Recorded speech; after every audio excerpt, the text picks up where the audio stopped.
En este video tutorial, que es el tercero dedicado a Photoshop, vamos a ver uno de los pilares del programa. Yo siempre he pensado que Photoshop tiene 4 pilares fundamentales: las capas, los canales, las máscaras y la selección. Pues bien, vamos a dedicar en un par de tutoriales a ver lo referente a la selección. Las herramientas de selección las vamos a tener en el primer bloque, el bloque que va desde la primera herramienta hasta el cuentagotas. En concreto, hoy veremos la herramienta marco rectangular, veremos también la herramienta marco elíptico, marco fila única, aunque no es muy usada, y el marco columna única. Quizá avancemos, depende de la duración del video tutorial, avancemos también con la herramienta varita mágica. Bien, entonces pasamos, como os he dicho, a ver la herramienta de marco rectangular. Lo que hace es una selección de forma rectangular, no tiene más historia. Pinchamos, arrastramos y nos está indicando en el cursor la anchura y la altura del rectángulo o cuadrado de selección. Tiene algunas opciones. Ya hemos visto que al seleccionar esta herramienta, arriba en la barra de opciones de herramienta, vamos a tener algunas características. La primera característica que tendremos es simplemente cuando hemos preestablecido, cuando hemos determinado una herramienta, quedarán aquí las más habituales. Ahora solamente aparece, está marcado solamente herramienta actual, pero aquí podríamos configurar las herramientas que queremos que habitualmente estén ahí alojadas. Esta es una herramienta común, no es en concreto una herramienta del marco de selección. Bien, la siguiente opción es la herramienta o la modificación de selección nueva, no tiene más historia, ¿no? Es la que aparece por defecto cuando marcamos la herramienta de marco de selección. La segunda es añadir a selección. Esta sí que tiene una nueva apreciación. Yo ya he hecho una selección y si no estuviera marcada esta herramienta, vamos a desmarcarla, al hacer otra selección veis que la anterior desaparece. Si yo quisiera unir una selección a otra, marcaríamos esta segunda opción. Y así consecutivamente. Bien, si yo lo que quiero es restar a la selección que tengo parte, lo puedo hacer con la tercera opción. Esto resta a la selección que tengamos. Si quiero quitarle esta esquina, pues simplemente ahí, ya veis, estaría restando. Y la cuarta opción es quedarnos con la intersección. Yo tengo esta selección de forma recta pero irregular y lo que quiero es quedarme, por ejemplo, con la mitad de ella, ¿no? Entonces simplemente hago esta selección y veréis que me voy a quedar solamente con la intersección de las dos formas. Bien, repetimos: la selección normal, añadir a selección, restar a selección, intersección. Pero esto, algunas de las opciones las puedo hacer también con el teclado. Bueno, voy a deseleccionar. Para deseleccionar es Control D, es el método abreviado, y veremos que si yo hago aquí una primera selección y aprieto Shift, lo que estoy haciendo es añadir a la selección, igual que la segunda opción que hemos visto, igual que esta opción, es añadir a la selección. Fijaos que junto al cursor aparece un símbolo de más, estamos añadiendo. Si por el contrario aprieto Alt, lo que hago es restar a la selección, es igual que esta tercera opción. Estas son las dos utilidades más inmediatas para usar lo que se refiere a la selección con el teclado. En el mismo apartado, Control D para deseleccionar, en el mismo apartado tengo también pues la otra herramienta, la herramienta de marco elíptico. Funciona exactamente igual, solamente que esta vez lo hacemos con una circunferencia. Fijaros aquí, en este caso, igual que en el caso del cuadrado también ocurre lo mismo. No solamente la tecla Shift sirve para añadir a una selección, sino que también me sirve para restringir. Sin apretar Shift tengo una elipse. Si aprieto Shift se convierte en un círculo. Esto recuerda un poco a las herramientas de dibujar cuadrado o dibujar circunferencia de los programas vectoriales. Bueno, si yo sigo manteniendo Shift apretado, veis que estoy añadiendo a la selección. Igual, en el caso anterior, con la tercera opción lo que hago es restar a la selección. Si aprieto Alt, también resto a la selección.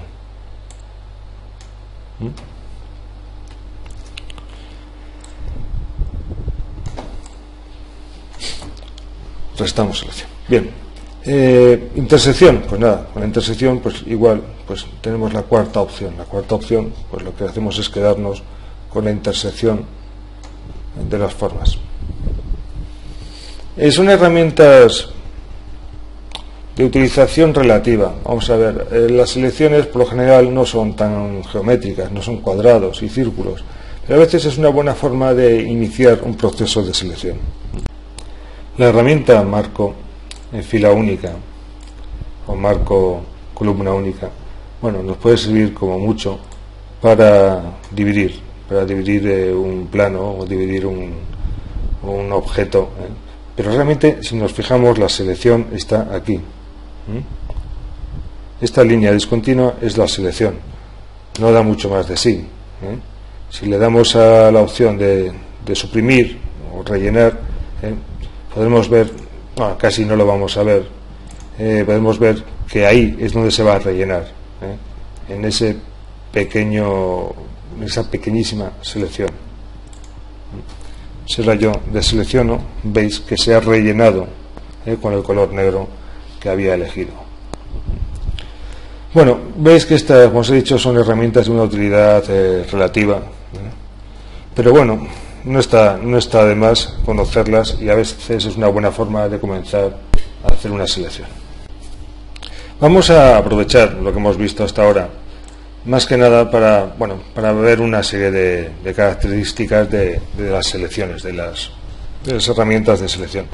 Si yo vuelvo a hacer una selección circular, es la zona en donde va a actuar cualquier cosa que yo haga. Por ejemplo, si yo cojo el pincel, cojo un pincel, voy a cogerle un grosor considerable para que se vea bien. Ahora mismo está con este pincel, está con el color negro.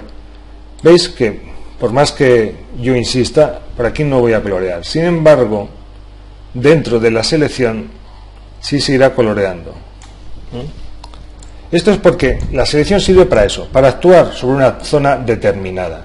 La selección no sirve para pintar, para dibujar. No podemos dibujar con una herramienta de selección. Es para quedarnos con una zona de la imagen, que es en la zona donde va a tener lugar las actuaciones que hagamos, ya sea aplicar filtros, ya sea colorear, duplicar esa zona, muchas cosas. Por eso es una de las herramientas fundamentales del Photoshop, ¿no? También hemos visto que cuando tenemos activa una herramienta de selección, aquí arriba ya hemos visto algunas opciones, pero también tenemos otras opciones, ¿no? Como la de desvanecimiento, suavizar, estilo. Las opciones de todas estas sirven para que nuestra selección no quede demasiado marcada, no sea muy recortada, demasiado recortada, ¿no? Si aplicamos desvanecimiento, aparecerá una especie de halo. Si no entiendo es que aparezca un halo muy definido, sino que el espacio que hay entre los píxeles que forman el contorno de nuestra selección sea más suavizado, sea menos definido, ¿no? Entonces podemos establecer cuántos píxeles van a desarrollar ese desvanecimiento, ¿no? Cuanto mayor sea el número de píxeles, pues hacia un lado y hacia otro de la selección, pues habrá como una especie de, no me atrevo a decir degradado, ¿no? Una especie de desvanecimiento, si es que la propia palabra lo dice. Y suavizar pues viene a ser algo parecido. No aparecen los píxeles tan recortados y estarán menos mordidos los contornos de las formas que nosotros hayamos seleccionado, ¿no? Normalmente suavizar se deja siempre marcado el desvanecimiento, pues podemos jugar con valores, desde mi punto de vista y según el caso, no demasiado altos. Referente al estilo, bueno, pues nada, esto es simplemente para trabajar con proporciones fijas a la hora de escalar las selecciones o con tamaño fijo, ¿no? Proporción, pues eso, que haya una proporción en el escalado de altura y anchura, y también fijo, pues que los objetos queden determinados por su altura y su anchura inicial. Obviamente el estilo vendrá muy mediatizado por la anchura y la altura que nosotros establezcamos, ¿no? Si trabajamos con el estilo normal, pues es lo que hemos visto, ¿no? Podemos crear rectángulos y cuadrados según arrastremos, ¿no? Y según queramos nosotros configurarlo con el ratón. Pero si lo que queremos es un tamaño fijo, pues aquí establecemos ese tamaño en anchura y altura, y ese tamaño será siempre, ¿veis? En este caso es muy pequeñito, lo que vamos a poner algo, por ejemplo, 300 por 100, un rectángulo, ¿ves? Y este rectángulo siempre va a tener esa proporcionalidad. Y si lo que establecemos es la proporción fija, pues nada, lo que va a establecer es la proporción, en este caso 1 a 1. Por ejemplo, si aquí hicimos 1 a 2, pues sería el doble, ¿no? De la anchura, sería la mitad de anchura con respecto a la altura, ¿no? Podemos desarrollarlo del tamaño que queramos, pero la proporción de anchura y altura será 1 a 2. Bien, luego tenemos la opción de perfeccionar borde, que la veremos más adelante porque es una opción, si no compleja, con muchas posibilidades, ¿no? Las veremos un poquito más avanzado los dos tutoriales de selección. Bueno, ahora vamos a abrir otra imagen, vamos a coger la que tenemos del pato y vamos a hacer una especie de resumen y una pequeña ampliación de lo que hemos visto. Nos guardamos los cambios y fijaros, bueno, realmente elegir ahora mismo una fotografía o una imagen con las herramientas que hemos visto de cuadrado y círculo tampoco es que tenga mucho sentido, pero más que nada para que veáis, ¿no?, cómo podemos establecer un área donde va a tener lugar una actuación. Ya os he dicho, cualquiera. Yo, por ejemplo, para que lo veáis claramente, me voy a ir a ajustes, me voy a ir a tono saturación. Es una forma, entre otras cosas, de colorear, y veis que la actuación de esta herramienta solamente tiene lugar en el área seleccionada, solo en el área que hemos seleccionado. Vamos a ver otra opción, botón derecho. Botón derecho, veis que aparece una serie de funciones. Photoshop tiene una gran integración y mucho desarrollo en su botón derecho. Por ejemplo, en este caso, en el caso de una selección, esto es común para todas las herramientas de selección, tenemos la opción de seleccionar, que es control D, seleccionar inverso, lo que hará es seleccionar todo menos lo que ahora está seleccionado. Ahora mismo, si le damos aquí a seleccionar inverso, estaría seleccionado el resto de la imagen, pero no estaría seleccionado la parte inicial. También tenemos la opción de desvanecer, que ya hemos visto que es una forma de suavizar el contorno, perfeccionar borde, que lo veremos, como os dije, según vayamos avanzando el conocimiento sobre selección.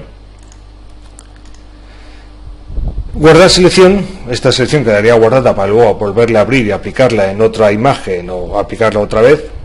Hacer trazado de trabajo, esto convertiría la selección en un trazado, no exactamente en un trazado vectorial. En principio sí, pero yo os digo que cualquier trazado vectorial que hagamos con Photoshop suele acabar de nuevo en mapas de bit. Luego, importante, capa vía copiar, capa vía cortar y nueva capa. Bien, esto lo veremos cuando vayamos a utilizar, cuando ya expliquemos el apartado de capas. Esto lo que va a hacer es, esa parte de la selección la va a copiar y la va a poner en una capa nueva, dejando la parte inicial o original. Sin embargo, en capa vía cortar va a cortar la parte inicial y la va a llevar a otra capa, dejando vacía la imagen inicial en ese trozo de selección. Nueva capa, pues nada, crear una nueva capa a partir de la selección. Transformación libre, pues va a aparecer un manejador en torno a la selección, ahí lo tenéis, que lo podremos modificar. Seguimos. Bueno, un momentito que voy a coger la herramienta de selección, si no aplicar la transformación. Vale. Seguimos. Transformar selección, bueno, pues es otra vez más o menos lo mismo, solamente que antes teníamos una transformación totalmente libre, sin ningún tipo de, y ahora mismo pues tenemos las opciones básicas de transformación, ¿no? Antes nos permitía incluso doblar o hacer una emulación de perspectiva. Control Z para deshacer. y ahora si yo pincho en otra herramienta me va a preguntar si aplicar, le diré que no aplicar, y con una herramienta de selección activa seguimos viendo. Rellenar, pues nada, rellenar de un color, o ¿ves? Aquí tengo opciones de color, o negro o blanco, o el gris de zona 5 del 50%. Bueno, son las opciones de fusión de capas que ya también las veremos más adelante. Y por último tengo la opción de contornear. Con la opción de contornear lo que hago es que alrededor de la selección, o siguiendo el camino de hormigas, que se llama así, el camino de hormigas de la selección, se creará un contorno con un color determinado. ¿Veis? Aquí me dice qué ancho quiero que tenga. Voy a poner un ancho grueso, y aquí elegimos el color, y ya me dice dónde quiero hacer ese contorno, si interior a la selección, o justo alrededor de la selección, o exterior a la selección. Los modos de fusión, aceptamos y veis que me ha creado un contorno. Esto sería lo más aproximado a crear una forma circular similar a las de las herramientas vectoriales, pero partiendo de una selección. Bueno, voy a deshacer, control Z. Para seguir deshaciendo, si seguimos haciendo control Z, veréis que entramos en un bucle, ¿no? Pero para continuar deshaciendo, control al Z. Ahí veis que llegamos a un momento en que, bueno, dependiendo de cómo tengamos configurado, que volvemos al estado original. Bien, ¿qué más opciones tenemos? ¿Qué más hay referente a la selección? Sin meternos demasiado, ¿no? Que ya iremos, por eso vamos a dedicar 2 videotutoriales. Pues aquí arriba, en la barra de comandos, en las persianas, tenemos un apartado dedicado a la selección. Si os dais cuenta, muchas de estas opciones las tenemos también en el botón derecho. Ya sabéis que muchos programas, sobre todo los de Adobe, son redundantes en ese sentido. ¿Veis? Seleccionar todo, deseleccionar, volver a seleccionar, invertir todas las capas. Lo veremos cuando veamos las capas, deseleccionar capas, buscar capas, aislar capas. Por gamas de colores, perfeccionar un borde, modificar, ya hemos visto, borde, redondear, expandir, contraer, desvanecer, extender, similar a, transformar la selección de nuevo. Editar modo máscara rápida, que también lo veremos más adelante. Ya os dije que las máscaras son otra de las funciones importantes dentro de Photoshop. Cargar y guardar selección. Bien, puede parecer un poco abrumante, por eso tampoco abrumador, por eso tampoco quiero extenderme mucho en este video tutorial, y vamos a dividirlo en varios, como mínimo en 2 videotutoriales.